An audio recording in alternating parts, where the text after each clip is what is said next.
Olá, bem-vindo ao Clube do Livro São Paulo Apóstolo para mais um momento de leitura.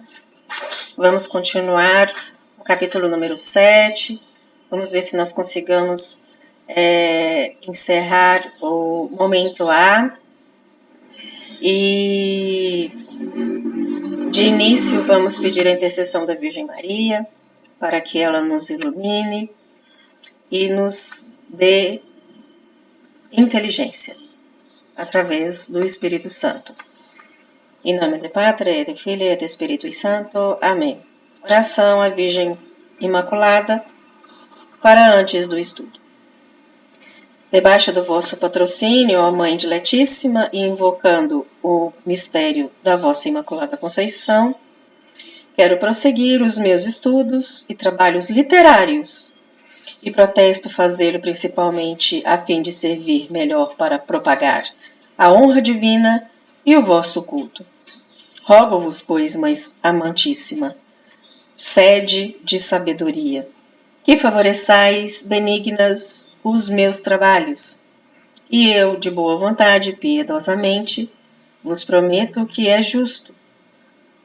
Todo bem que provier dos meus estudos, hei de atribuí-lo inteiramente à vossa intercessão, diante de Deus. Amém.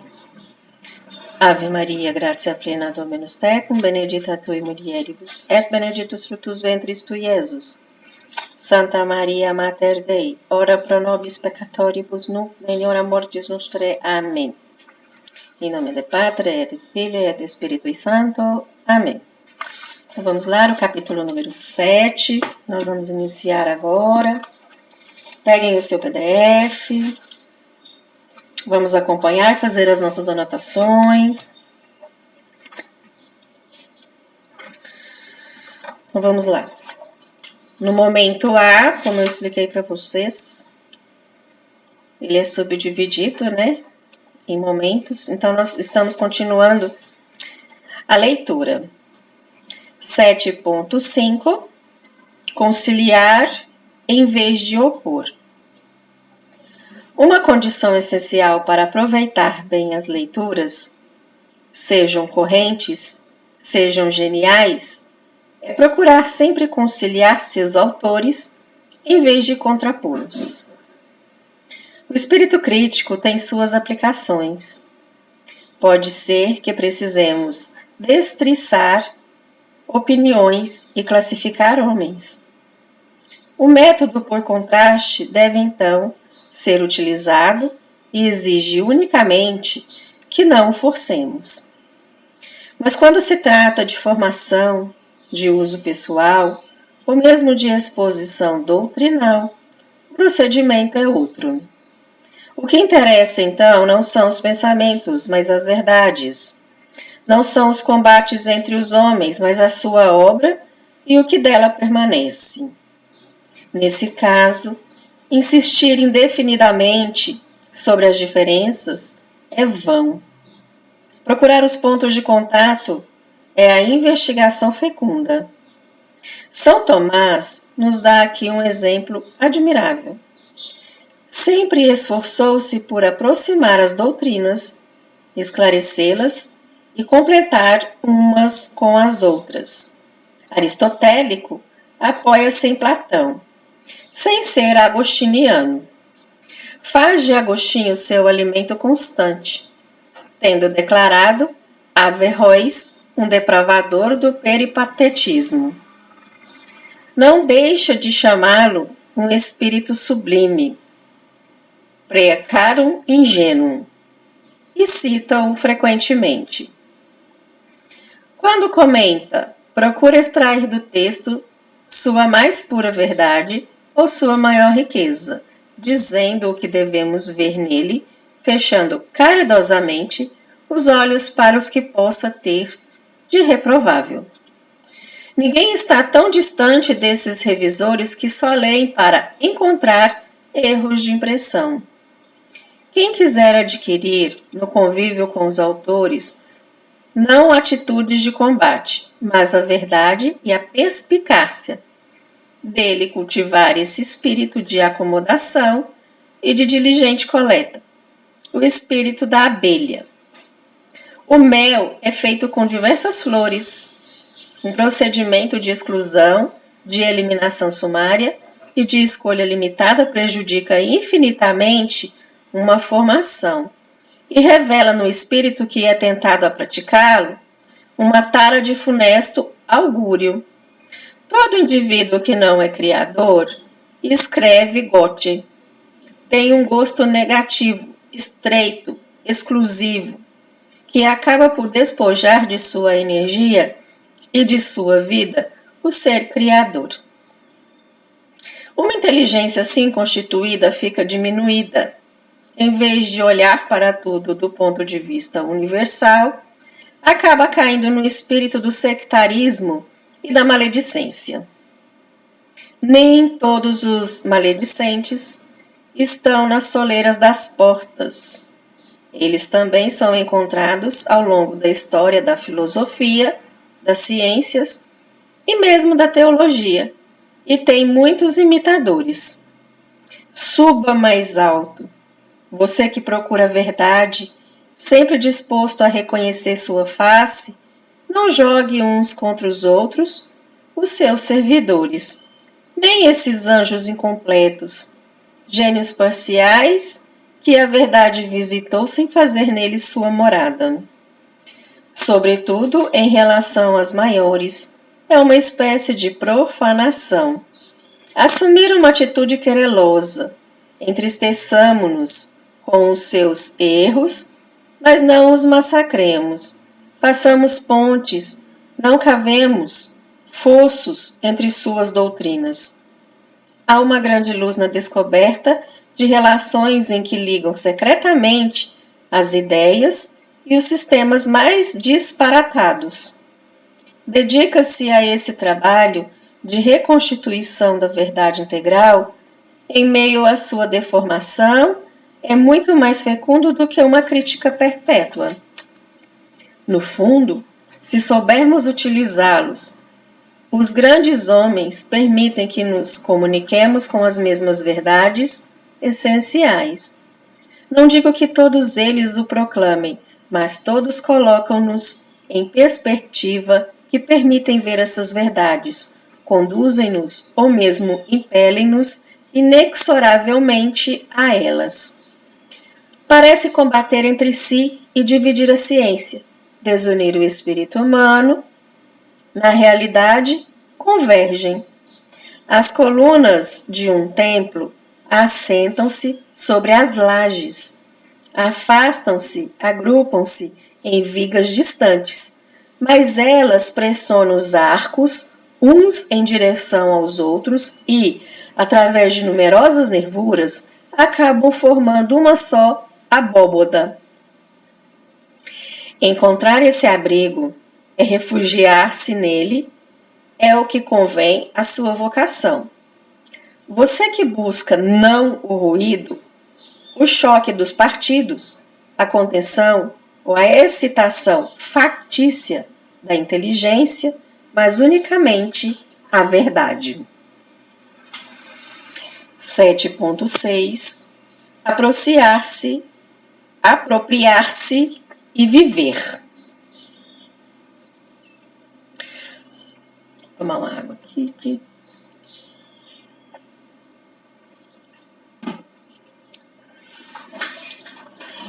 Continuemos. Uma última e capital indicação impõe-se em relação às leituras. O leitor, embora deva, de certa forma, ser passivo, a fim de abrir-se à verdade e não impedir o seu império, deve também reagir à leitura para apropriar-se do que lê e ir compondo assim a sua alma. Lemos para pensar. Adquirimos riquezas para utilizá-las. Alimentamo-nos para viver.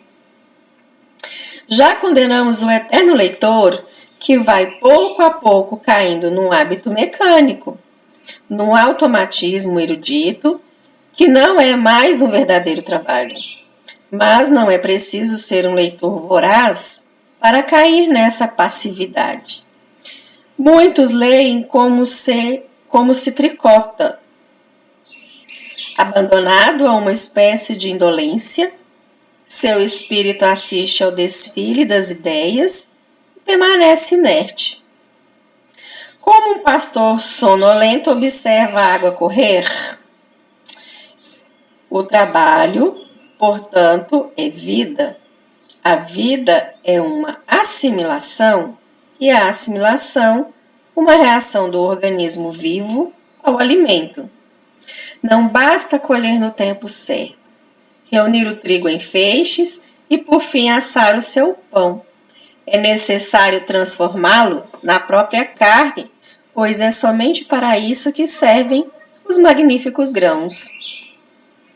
Aquele que está sempre aprendendo pode não se instruir jamais, caso não transforme em sua própria substância o que aprendeu nos seus dóceis convívios. A docilidade é virtuosa e necessária, mas não basta. A obediência é a base do aperfeiçoamento, disse Augusto Comte, mas ela não é o aperfeiçoamento. O gênio que nos instrui poderia dizer, como seu inspirador: eu vim para que tenham vida e a tenham em abundância. O que era vida em um outro não será em nós como uma lâmpada apagada? Ninguém pode instruir-nos sem a nossa cooperação. A leitura propõe a verdade. Cabe a nós apossarmos-nos dela. Não é o vendedor do mercado que nutre meu corpo. O que absorvo tem que se transformar no meu próprio ser, o que somente eu posso fazer.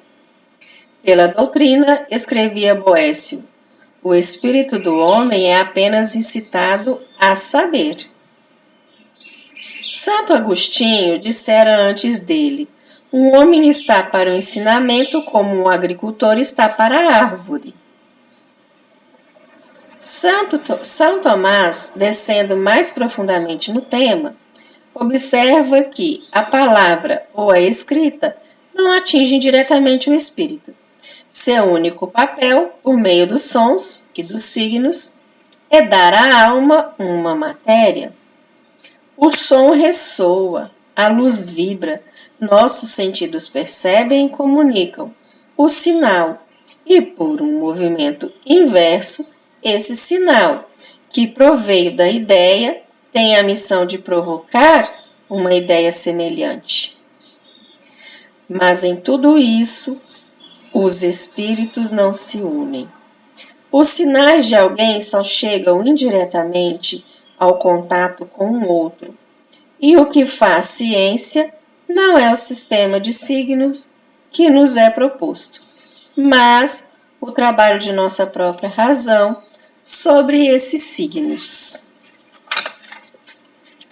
No fundo, as proposições da ciência que nos chegam e permanecem tão exteriores à inteligência quanto às próprias coisas que procuramos conhecer, tem sobre elas somente a vantagem de corresponder enquanto signos a ideias já elaboradas e postas em ordem. Isso nos facilita o pensamento, mas não o substitui. O ensinamento só nos fornece os meios para agir espiritualmente, como a medicina oferece a nossos corpos os meios de cura. Mas assim como nenhum remédio pode agir sobre um organismo inerte, nenhum ensinamento atinge sua finalidade em um espírito negligente. Na realidade, a natureza é que se cura a si mesma, e o espírito só pode ser iluminado por sua própria luz, a não ser que afirmemos, pela luz de Deus infundida nele, conforme a palavra do salmista: gravada está, Senhor, sobre nós a luz do teu rosto. O Salmo 4, versículo 7. Afinal, Deus é o nosso único mestre. É Ele que nos fala ao nosso interior, e é de sua relação conosco que nos vem toda a instrução. De um homem para o outro, o pensamento é estritamente incomunicável. Esse daqui, Santo Tomás registra em um dos seus escritos, incluindo argumentos e respostas, no escrito De Magistro nas Questiones Disputate de Veritate. Continuando. Em análise penetrante tem consequências práticas. Se a ideia não nos chega de fora, se é em nós mesmos que ela deve nascer, esforcemo-nos para que a matéria intelectual fornecida pelo livro, para que esses sinais de um interlocutor mudo elevem-nos verdadeiramente ao pensamento expresso, e mesmo para além dele, pois uma evocação em um espírito ativo deveria sempre provocar outra. Só entramos na intimidade dos gênios se participamos de sua inspiração. Escutá-los apenas do exterior é condenar-se a não ouvi-los. Não é nem com os olhos, nem com os ouvidos que se ouve uma afirmação profunda, mas com uma alma que se alça ao nível daquele que o proferiu, com uma inteligência iluminada por uma mesma luz. A fonte do saber não está nos livros, está na realidade e no pensamento. Os livros são placas de sinalização. A estrada é a mais antiga e ninguém pode fazer por nós a viagem para a verdade. O que um escritor disse não é o mais importante. O que nos interessa é aquilo que é. O nosso espírito deve se propor não a repetir, mas a compreender, ou seja, a aprender com ele, ou seja, a absorver vitalmente e, finalmente, a pensar por si mesmo. A afirmação que escutamos deve, seguindo o autor, talvez graças a ele, mas, afinal, independentemente dele, abrigar a alma a reafirmá-la para si mesma.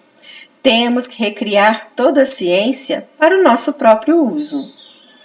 O principal benefício da leitura, aliás, pelo menos a das grandes obras, não é adquirir verdades esparsas, mas o aumento da nossa sabedoria. Amiel, comparando o espírito francês com o espírito alemão, dizia: os alemães colocam a lenha na fogueira, os franceses entram com a chama. O juízo é também um pouco categórico, mas não há dúvida de que o que mais importa é a chama. A eclosão da sabedoria era o principal objetivo da nossa educação. Deve ser também o da educação que damos a nós mesmos. Sem ela, o que colocamos em nós mesmos não tem valor algum. Seria o decalque de um livro, um outro livro tão inútil quanto o primeiro quando estava na biblioteca. Também em nós há muitos volumes e grandes textos que ainda não lemos. Que abuso conviver com os gênios e só retirar fórmulas deles. É como isso. E como isso ficará evidente quando se quiser, ao escrever, utilizá-los. Depressa esse citacismo ficará claro e se constará que não há ninguém por trás dessas fórmulas. Utilizar verdadeiramente é inventar. Utilizar verdadeiramente é inventar. Mesmo quando alguém cita literalmente, se a passagem citada está incrustada num discurso e nele ocupa um lugar exato, se o próprio discurso tem um bom nível, se pertence à mesma liagem do empréstimo e o absorve em sua unidade viva, o escritor é original e, por assim dizer, iguala-se ao mestre. Glorificando um outro, recebe uma glória semelhante.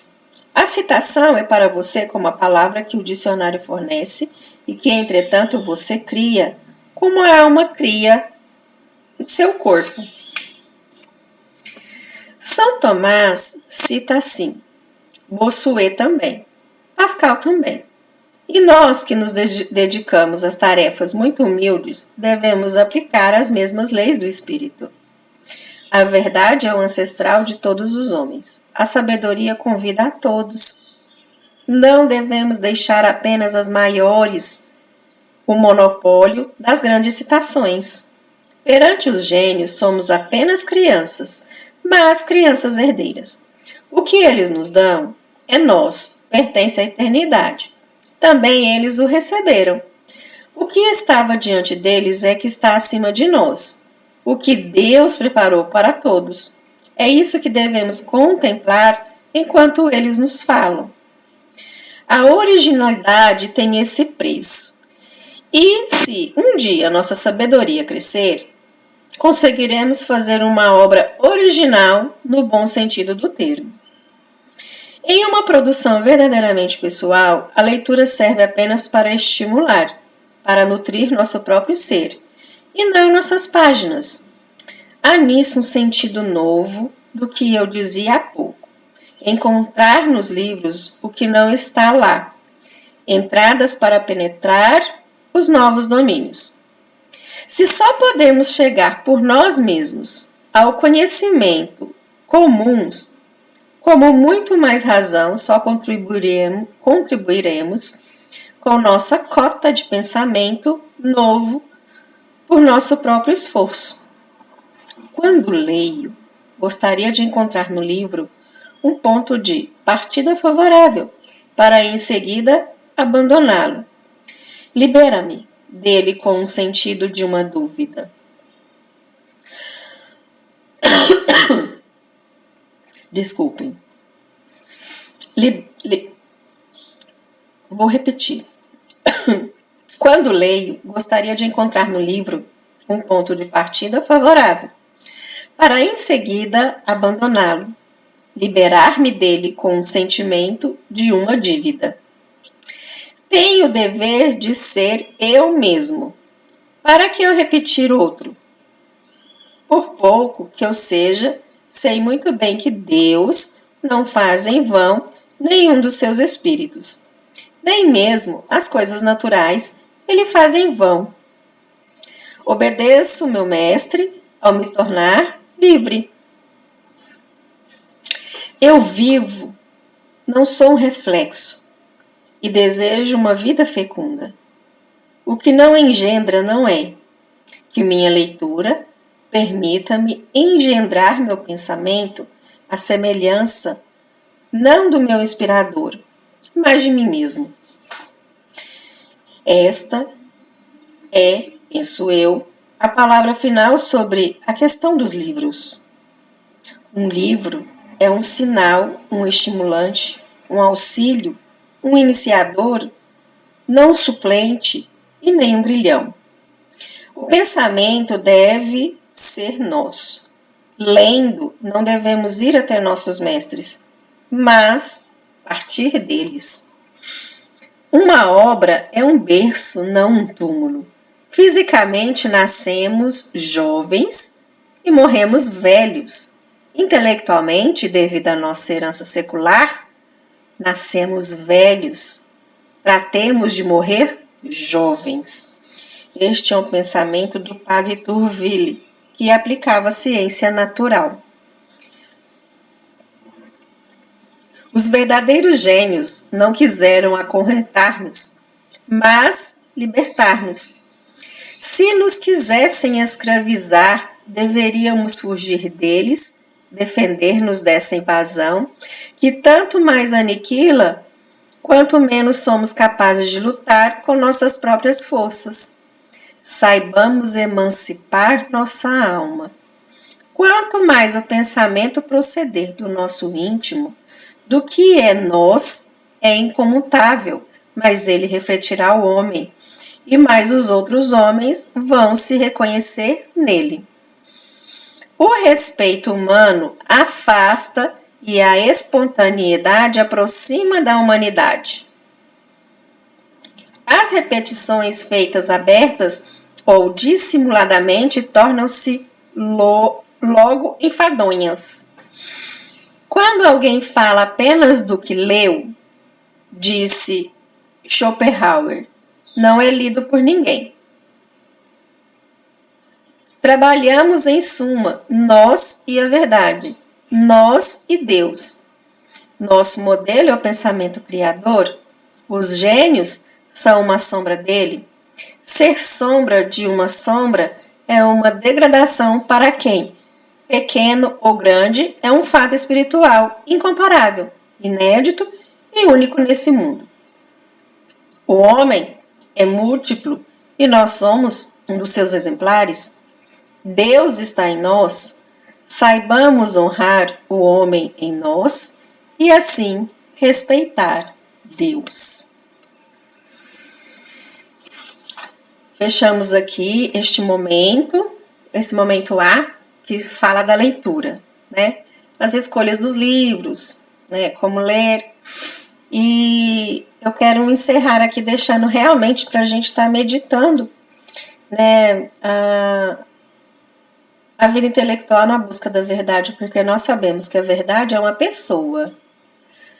É uma pessoa que era uma palavra, a verdade se fez carne.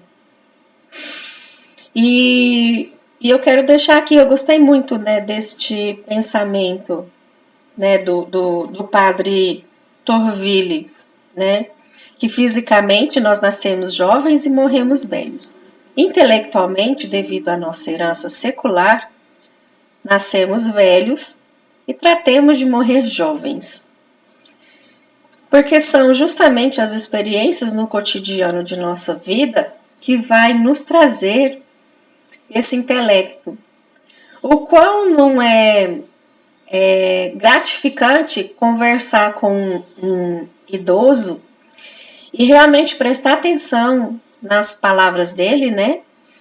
De que ele tem muito a nos ensinar, principalmente aqueles que passaram, né, por diversos momentos de crise no decorrer da história, principalmente depois da Segunda Guerra Mundial. Eles passam com tanta segurança a vivência de vida deles, né? Às vezes você encontra um casal já de terceira idade que já está casado aí há 60, 65 anos, igual eu ouvi um testemunho uma vez, né? O que ele nos tem a ensinar? E aí você percebe, né, que eles são um livro ambulante, né? São os chamados livros ambulantes. E é muito bom ler esses livros, né? É muito bom estar com esses livros. E realmente a gente deveria estar meditando a respeito disso. Mas vamos agradecer esse momento. Né? No próximo vídeo nós iniciaremos o momento B, a organização da memória. Né? O que se deve reter. E eu espero você lá no próximo vídeo. Vamos agradecer a Virgem Maria e pedindo a intercessão dela para que ela continue nos dando inteligência. Ave Maria, gratia plena, Dominus tecum, benedicta tui mulieribus, et benedictus fructus ventris tui, Iesus. Santa Maria, Mater Dei, ora pro nobis peccatoribus, nunc in hora mortis nostrae. Amém. Em nome do Padre, e do Filho, e do Espírito Santo. Amém. Até o próximo vídeo.